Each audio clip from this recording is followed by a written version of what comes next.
Hello student, welcome back to my channel. More channel thokoloke swagatam janaisu. Aji tumalokok class 10 or geography bhugolor pra common question dem kotiketa chapter pra tumalokor 2026 বর্ষ metric পরীক্ষার বাবে তো আগন্তুক 2026 or metric পরীক্ষার বেশি সময় নাই তো তুমালোকৰ ভূগোলৰ কমন কোৱেশ্চন দিম কোটিকেটা চেপ্টাৰৰ পৰা সো তোমালোকৰ কিতাপ উলিয়াই লোৱা কলম উলিয়াই লোৱা আৰু মই দেখাই দিয়া মতে তোমালোকৰ কিতাপবোৰত চিন দি লোৱা আৰু চেনেলটোত নতুন হৈ থাকিলে চেনেলটো এতিয়াই সাবস্ক্ৰাইব কৰি লোৱা আৰু কাষতে থকা বেল বাটনটো অন কৰি দিয়া যাতে এনে ধৰণৰ ইম্পৰ্টেন্ট আপডেটছবোৰ মিছ নহয় সো এতিয়া চোৱা অৰ্থনৈতিক ভূগোল বিষয়বস্তু আৰু সম্পদ চেপ্টাৰটোৰ পৰা তোমালোকে কোনখিনি কোৱেশ্চন চাবা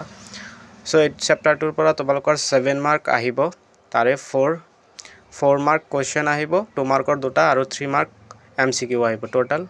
7 মাৰ্ক তো এই 7 মাৰ্কৰ বাবে তোমালোকে কোনখিনি চাবা এতিয়া চাই লোৱা চেপ্টাৰটোৰ পৰা অৰ্থনৈতিক ভূগোল আৰু বিষয়বস্তু 7 মাৰ্ক থাকিব তো অৰ্থনৈতিক ভূগোলৰ সংজ্ঞা আৰু বিষয়বস্তু টপিকটো তোমালোকে পঢ়িবা কাৰণ তোমালোকৰ এইটোৰ পৰা অৰ্থনৈতিক ভূগোল বুলিলে কি বুজা বুলি আহিব পাৰে অৰ্থনৈতিক ভূগোলৰ পৰিসৰ আৰু শাখাসমূহ এই টপিকটো চাবা তোমালোকে ইয়াতে এটা দুটা তিনিটা চাৰিটা পাঁচটা পৰিসৰ বা শাখা আছে সো এইবিলাক তোমালোকে চাবা আৰু এটা ইয়াতে ইম্পৰ্টেন্ট বস্তু চাবা যে আধুনিক অৰ্থনৈতিক ভূগোলৰ পিতৃস্বৰূপ কাক জনা যায় জৰ্জ চিজহমক জনা যায় আন্ডাৰলাইন কৰি লোৱা লাইনটো সো এটো মনত ৰাখিবা 2026 বৰ্ষত এটো আহিব পাৰে তো তোমালোকে এই বস্তুটো মনত ৰাখিবা আধুনিক অৰ্থনৈতিক ভূগোলৰ পিতৃস্বৰূপ জৰ্জ চিজহমক জনা যায় সো ইয়াৰ পিছতে তোমালোকে প্ৰথম বস্তু চাবা এটো প্ৰাথমিক বৃত্তি দ্বিতীয়ক বৃত্তি তৃতীয়ক বৃত্তি এই চাৰিটা বস্তু তোমালোকে মনত ৰাখিবা চতুৰ্থক বৃত্তি ইয়াৰ পৰা কোৱেশ্চন আহে তোমালোকৰ পৰীক্ষা বিলাকত তো এই চাৰিটা বস্তু তোমালোকে মনত ৰাখিবা তো এতিয়া তোমালোকে কোৱেশ্চনলৈ প্ৰশ্নাৱলীৰ পৰা চোৱা তোমালোকে সো ইয়াৰ আগতে তোমালোকে এটা বস্তু চোৱা ইয়াৰ প্ৰশ্নাৱলীৰ কোৱেশ্চন বিলাক তোমালোকে চাই লোৱা এই প্ৰশ্নাৱলীৰ কোৱেশ্চনৰ পৰা তোমালোকে কোনখিনি চাবা এইবিলাক চাই লোৱা সো সম্পদ অৰ্থ আৰু গুৰুত্ব এই টপিকটো তোমালোকে চাবা 2026 বৰ্ষৰ মেট্ৰিক পৰীক্ষাৰ বাবে খুব ইম্পৰ্টেন্ট সম্পদ অৰ্থ আৰু গুৰুত্ব এই টপিকটো তোমালোকে ভালকে চাবা এই টপিকটোৰ পৰা তোমালোকৰ কোৱেশ্চন আহে সো তোমালোকে এতিয়া তোমালোকে ইয়াতে চাবা সম্পদ শ্ৰেণী বিভাজন আৰু ব্যৱহাৰ এই টপিকটো তোমালোকে চাবা সো ইয়াৰ পিছতে চোৱা তোমালোকে ইয়াতে নৱীকৰণযোগ্য আৰু অনৱীকৰণযোগ্য সম্পদ কি হয় ইয়াৰ ওপৰত প্ৰশ্ন আহে এই টপিকটো তোমালোকে চাবা নৱীকৰণযোগ্য আৰু অনৱীকৰণযোগ্য সম্পদটো চাবা ইয়াৰ পিছত তোমালোকে সম্পদ সংৰক্ষণ অৰ্থ প্ৰয়োজনীয়তা আৰু পদ্ধতি এটো মোস্ট ইম্পৰ্টেন্ট টপিক ইয়াৰ পৰা 4 মাৰ্কৰ কোৱেশ্চন আহে 4 মাৰ্কৰ কোৱেশ্চন ইয়াৰ পৰা হয় তো তোমালোকে এই টপিকটো ভালদৰে চাবা তো এই টপিকটোৰ পৰা তোমালোকৰ 4 মাৰ্কৰ কোৱেশ্চন এটা আহিব খুবেই ইম্পৰ্টেন্ট টপিক এটো তোমালোকে এই টপিকটো ভালদৰে চাবা সম্পদ সংৰক্ষণ অৰ্থ প্ৰয়োজনীয়তা আৰু পদ্ধতি 2026 বৰ্ষৰ মেট্ৰিক পৰীক্ষাত এই টপিকৰ পৰা কোৱেশ্চন থাকিবই নিশ্চিত থাকিবই আৰু এতিয়া তোমালোকে এইফালে তোমালোকে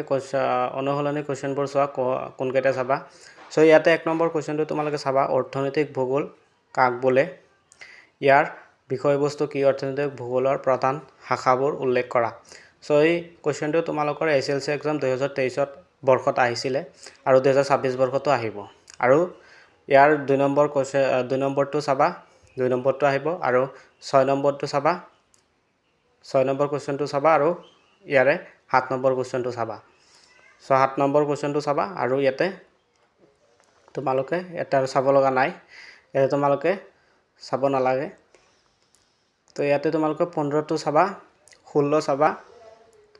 আৰু ইয়াতে 14 নম্বৰটো চাবা নৱীকৰণযোগ্য আৰু অনৱীকৰণযোগ্য সম্পদৰ মাজৰ পাৰ্থক্য কি উদাহৰণ সহ চমুকৈ লিখা আৰু 14 নম্বৰ আৰু 16 নম্বৰ এতিয়া চমুটোকাৰ পৰা তোমালোকে ক চাবা আৰু ঘ চাবা খ চাবা ঙ চাবা আৰু তোমাৰ নিয় নম্বৰ চাবা ঝ চাবা আৰু নিয় একেটা তোমালোকে চাবা এটা 19 নম্বৰ পাৰ্থক্য লিখা ইয়াৰ পৰা তোমালোকে চোৱা কোনকেটা চাবা ক চাবা খ চাবা ঘ গ আৰু ঙ এইকেটা চাবা তোমালোকে ক খ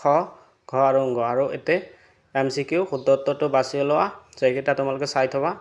তোমালোকে তলৰ কোনটো মানৱ সৃষ্ট সম্পদ জলসিঞ্চন নলা খ আছে তলৰ কোনটো অজীৱীয় সম্পদ বায়ু আৰু তলৰ কোনটো অনৱীকৰণযোগ্য সম্পদ কয়লা খ আছে যে তলৰ কোনটো বিলুপ্তপ্ৰায় প্ৰাণী নলগাহৰি আয়ে চিএন সংস্থাটো কোনটো আন্তঃৰাষ্ট্ৰীয় সংস্থাৰ অন্তৰ্গত ইউনেস্কো এইকেইটা তোমালোকে MCQ চাই থবা তো ইয়াৰ পিছতে তোমালোকে এই চেপ্টাৰটো বাহিৰ কৰা পৰিৱেশ আৰু পৰিৱেশৰ সমস্যা সো পৰিৱেশ আৰু পৰিৱেশৰ সমস্যাৰ পৰা তোমালোকৰ 7 মাৰ্ক থাকিব তাৰে 4 নম্বৰ কোৱেশ্চন থাকিব আৰু 3টা MCQ থাকিব টোটাল 7 মাৰ্কস 3টা MCQ আৰু 4 নম্বৰ দুটা এটা কোৱেশ্চন থাকিব বা দুটা কোৱেশ্চন তোমালোকৰ 2 মাৰ্কৰ দুটা থাকিব পাৰে 4 মাৰ্ক থাকিব তো ইয়াৰ পৰা তোমালোকে পৰিৱেশৰ অৰ্থ এই টপিকটো চাবা আৰু স্থলমণ্ডল এই টপিকটো চাবা আৰু জলমণ্ডল এই টপিকটো চাবা স্থলমণ্ডল আৰু জলমণ্ডল পৰিৱেশ আৰু পৰিৱেশৰ সমস্যাৰ পৰা পৰিৱেশৰ অৰ্থৰ পৰা তোমালোকে স্থলমণ্ডল আৰু জলমণ্ডল এই টপিক দুটা চাবা সো এতিয়া আহা তোমালোকে ইয়াৰ পৰা পৰিৱেশৰ সমস্যাটো চাবা মোস্ট ইম্পৰ্টেন্ট টপিক ইয়াৰ পৰা কোৱেশ্চন আহিব আৰু ইয়াতে চাবা তোমালোকে প্ৰদূষণটো তোমালোকে চাবা মাটি প্ৰদূষণ আছে তে বায়ু প্ৰদূষণ আছে পানী প্ৰদূষণ আছে 2026 বৰ্ষ এটা থাকিব যিকোনো এটাৰ বিষয় তোমালোকে লিখিব লগা হ'ব পাৰে সেইকাৰণে তোমালোকে তে যিকেইটা আছে চাবা বায়ু প্ৰদূষণ মাটি প্ৰদূষণ পানী প্ৰদূষণ সো ইয়াতে পানী প্ৰদূষণ আছে সো ইয়াৰ পৰা যিকোনো তিনিটাই চাবা তোমালোকৰ যিকোনো এটা লিখিবলৈ আহিব পাৰে আৰু ইয়াতে চোৱা গোলকীয় উত্তাপ বৃদ্ধি most important and most repeated এটা টপিক যৰ পৰা কোৱেশ্চন তোমালোকৰ 100% থাকিবই আৰু প্ৰত্যেক পৰীক্ষাবিলাকতো থাকে সেইকাৰণে তোমালোকে গোলকীয় উত্তাপ বৃদ্ধি এই টপিকটো ভালদৰে চাবা সো অনুশীলনৰ পৰা চোৱা তোমালোকে কোনবিলাক কোৱেশ্চন চাবা 1 নম্বৰ চাবা পৰিৱেশ বুলিলে কি বুজা নিজৰ ভাষাত লিখাই চেপ্টাৰ কোৱেশ্চনটো চাবা আৰু তাতে স্থলমণ্ডল জলমণ্ডলৰ বিষয়ও আছে আৰু 8 নম্বৰটো চাবা 8 নম্বৰ কোৱেশ্চনটো চাবা 2026 বৰ্ষত থাকিব আৰু 14 নম্বৰটো চাবা 15 প্ৰদূষণৰ অৰ্থ লিখা আৰু 20 নম্বৰটো চাবা মৰুকৰণৰ কাৰণ দৰ্শোৱা 16 চাবা 17 চাবা আৰু 18 চাবা বায়ু কেনেকৈ প্ৰদূষিত হয় মাটি প্ৰদূষণ পানী প্ৰদূষণ যেটো কেটা মই আগতে কৈ দিলো যে টপিক কেটা চাব লাগিব সেই কেটাৰ ওপৰতে তাতে আছে সো মৰুকৰণৰ কাৰণ দৰ্শোৱাটো চাবা আৰু 21 নম্বৰ চাবা গোলকীয় উত্তাপ বৃদ্ধি কি ইয়াৰ কাৰকবোৰ উল্লেখ কৰা আৰু 23 নম্বৰ চাবা গোলকীয় উত্তাপ বৃদ্ধি কি ধৰণৰ সমস্যা সৃষ্টি কৰিব পাৰে আৰু 24 নম্বৰটো চাবা গোলকীয় উত্তাপ বৃদ্ধিৰ বিষয়ে আৰু এতিয়া বাহিৰ কৰা তোমালোকে পৃথিৱীৰ ভূগোল সব পৃথিৱীৰ ভূগোলৰ পৰা তোমালোকৰ 8 মাৰ্ক থাকিব পৰীক্ষাত তাৰে 3টা MCQ থাকিব আৰু 5 মাৰ্কৰ এটা কোৱেশ্চন থাকিব তো টোটাল 8 মাৰ্ক তো তোমালোকে এই 8 মাৰ্কৰ বাবে কোনখিনি কোৱেশ্চন এই চেপ্টাৰটোৰ পৰা চাই লোৱা সো তোমালোকে এই চেপ্টাৰটো বাহিৰ কৰি লোৱা এইটোৰ পৰা তোমালোকে মহাদেশ আৰু মহাসাগৰ সমূহৰ বিতৰণ এই টপিকটো চাবা মহাদেশ আৰু মহাসাগৰ সমূহৰ বিতৰণ এই টপিকটো চাবা তো এতিয়া তোমালোকে এইটো চাবা মহাসাগৰ সমূহৰ মাটিকালি মুঠ জনসংখ্যা প্ৰশান্ত মহাসাগৰ কিমান মাটিকালি আছে মুঠ জনসংখ্যা কিমান আছে মুঠ জলমণ্ডল কিমান আছে এটো তোমালোকে এইবিলাক চাবা তোমালোকে দক্ষিণ মহাসাগৰ উত্তৰ মহাসাগৰ এতে 5টা মহাসাগৰ আছে মহাসাগৰ বিলাকৰ মাটিকালি আৰু ইয়াৰ তোমালোকে জলমণ্ডল বিলাক চাবা সো তেনেকে তোমালোকে প্ৰশান্ত মহাসাগৰ আটলান্টিক মহাসাগৰ এনেকে 5টা মহাসাগৰ এতে আছে মহাসাগৰ বিষয়ে পঢ়িবা মহাসাগৰবোৰৰ বিষয়ে তোমালোকে চাবা ভাৰত মহাসাগৰ উত্তৰ মহাসাগৰ সো এনেকে মহাসাগৰ বিলাক আছে মহাদেশৰ অৱস্থিতি বৈশিষ্ট্য ভৌগোলিক বৈশিষ্ট্যবিলাক তোমালোকে চাবা এতিয়া তোমালোকে ইয়াৰ পৰা মহাদেশসমূহৰ বিষয়ে পঢ়িবা মহাদেশসমূহৰ বিষয়ে মুঠ মাটিকালি মুঠ স্থলমণ্ডল এইবিলাক তোমালোকে চাবা এছিয়া মহাদেশৰ কিমান জলমণ্ডল কিমান স্থলমণ্ডল এইবিলাক কোৱেশ্চন তোমালোকৰ MCQ টাইপত আহি যাব পাৰে এইবিলাক তোমালোকে চাবা ইউৰোপ মহাদেশ সবকেটা মহাদেশৰ বিষয়ে পঢ়িবা আফ্ৰিকা মহাদেশ আৰু ইয়াতে আছে উত্তৰ আমেৰিকা মহাদেশ সো এনেকে এতে দক্ষিণ আমেৰিকা মহাদেশ এটা ওশেনিয়া মহাদেশ তেনেকুৱাকৈ কোনটো দেশৰ কোনটো ৰাজধানী আছে জনসংখ্যা কিমান মাটিকালি কিমান ইয়াতে আছে এইবিলাক তোমালোকে ভালদৰে চাবা এইবিলাকৰ পৰা কোৱেশ্চন আহিব পাৰে কোনটোৰ ৰাষ্ট্ৰৰ তোমালোকৰ কোনটো ৰাজধানী জনসংখ্যা কিমান এইবিলাক কোৱেশ্চন আহিব পাৰে এতিয়া তোমালোকে অনুশীলনী কোৱেশ্চনৰ পৰা তোমালোকে কোনবিলাক চাবা চাই লোৱা সো ইয়াৰ পৰা তোমালোকে 1 নম্বৰ কোৱেশ্চনটো চাবা পৃথিৱীৰ স্থলমণ্ডল আৰু জলমণ্ডলৰ বিষয়ে চমুকৈ লিখা 2023 বৰ্ষত আহিছিল আৰু 2026 বৰ্ষতো ইয়াৰ পৰা এই কোৱেশ্চনটো আহিব তোমালোকে এই কোৱেশ্চনটো চিন্তি লোৱা আৰু ইয়াতে তোমালোকে কোৱেশ্চন 2 এটো চাবা মহাদেশৰ বিস্থাপনীয় সূত্ৰ অনুসৰি পৃথিৱীৰ অৱস্থা আদিতে কেনে আছিল 2026ত আহিব আৰু 6 নম্বৰ কোৱেশ্চনটো চাবা এছিয়া মহাদেশৰ প্ৰাকৃতিক বৈশিষ্ট্যসমূহ আলোচনা কৰা 2023 বৰ্ষত আহিছিল আৰু 2026তো আহিব আৰু অসমৰ ভূগোল আৰু ইয়াতে চোৱা তলৰ প্ৰশ্নসমূহৰ উত্তৰ লিখা এমসিকিউ টাইপত এইবিলাক আহিব পাৰে এইবিলাক চাই লবা কোৱেশ্চন বিলাক এমসিকিউ টাইপত আহিব পাৰে 9 নম্বৰ সমতুকাৰ পৰা তোমালোকে ঘটো চাবা এছিয়া মহাদেশৰ নদ নদী 2026 বৰ্ষত আহিব পাৰ্থক্য লিখা পাৰ্থক্যৰ পৰা তোমালোকে মহি হুপন আৰু মহিডাল 2026 বৰ্ষৰ বাবে চাবা শুদ্ধত্বটো বাছি লোৱা এতিয়া এমসিকিউ আছে তোমালোকে এটো চাবা মহি হুপন আৰু মহিডাল আৰু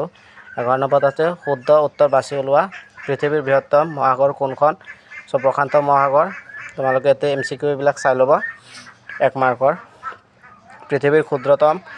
মহাদেশ কোনখন ওশেনিয়া মহাদেশ ফকলেণ্ড দ্বীপ কোন মহাসাগৰত অৱস্থিত আটলান্টিক এছিয়া আৰু আফ্ৰিকা মহাদেশখন কোনখন সাগৰে পৃথক কৰিছে লোহিত সাগৰে এছিয়া আৰু ইউৰোপ মহাদেশক প্ৰাকৃতিকভাৱে কিহে পৃথক কৰিছে ইউৰাল পৰ্বতমালা ইকুৱেডৰ কোনখন মহাদেশত অৱস্থিত দক্ষিণ আমেৰিকা ব্ৰাজিলৰ ৰাজধানী কি তোমালোকে এইবিলাক চাবা তো অসমৰ ভূগোল চেপ্টাৰটোৰ পৰা তোমালোকৰ 14 মাৰ্কস থাকিব 14 মাৰ্ক আহিব মেপ অফ আসামৰ পৰা তোমালোকৰ 5 মাৰ্ক লং কোৱেশ্চন এটা আহিব 5 মাৰ্কৰ আৰু 5 মাৰ্ক তোমালোকৰ এমসিকিউ থাকিব টোটাল 14 মাৰ্ক থাকিব তোমালোকৰ মেপ অফ আসামৰ পৰা 4 আৰু টোটাল 14 মাৰ্ক থাকিব তো এই কাৰণে চেপ্টাৰটো ভালদৰে চাব লাগিব চেপ্টাৰটোৰ পৰা বহুত মাৰ্ক আহিব সেই কাৰণে গোটেইটো চেপ্টাৰ ভালদৰে পঢ়িব লাগিব আৰু চাব লাগিব মেপ অফ অসমৰ পৰা তোমালোকৰ 4 মাৰ্ক থাকিব তোমালোকে চাই লোৱা ভালদৰে মেপ অফ অসমৰ পৰা 4 মাৰ্ক থাকিব তো জনসংখ্যাৰ বৃদ্ধিৰ ধাৰাটো চাবা এই টপিকটো 2026 বৰ্ষৰ বাবে খুবেই দৰকাৰী জনসংখ্যাৰ ধাৰা সো ইয়াৰ পিছতে তোমালোকে চোৱা তোমালোকৰ পিছৰ নয়েজ বিলাক ইগনোৰ কৰিবা